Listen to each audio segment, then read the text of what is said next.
Salut la gang du Book Club. Pour cette nouvelle chronique aujourd'hui, comme vous pouvez voir, peut-être entendre, on est dehors. Pourquoi on est dehors? C'est que on demande tout le temps d'où vient notre inspiration.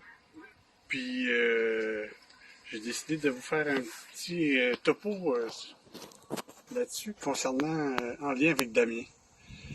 Fait que si j'inverse ça, vous voyez ici,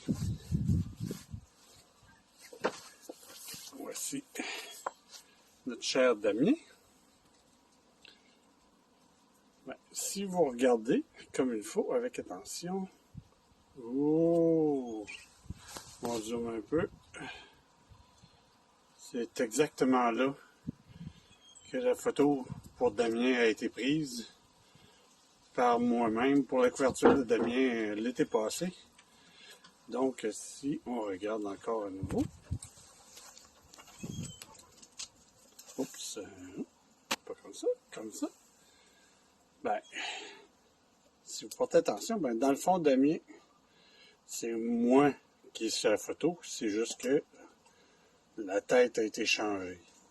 Mais oui, on a juste changé de tête, puis c'est mon super body. Voilà pour ça. Si on continue. Mon Léon.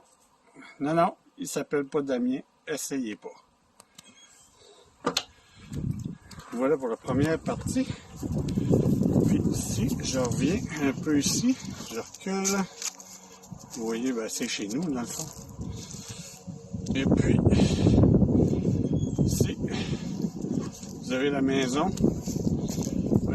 si le jour où vous allez lire Damien, vous allez comprendre que le début de Damien est fortement inspiré de cette maison-là que j'habite.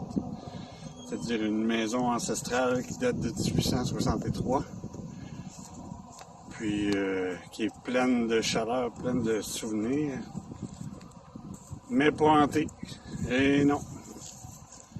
C'est ça. Puis c'est sûr que si on était allé, si je retourne dans l'autre direction, je vous ai étourdi là, on va plus loin, au fond, tout au fond, il y a l'érablière, puis il y a une partie là dans Damien, un chapitre dans Damien, même plus qu'un, mais à quelques reprises, qui est fortement inspiré de ce qu'on y retrouve dans l'érablière là-bas. C'est ça pour là. La suite concernant Damien, dans la prochaine capsule demain. Salutations, bye bye tout le monde.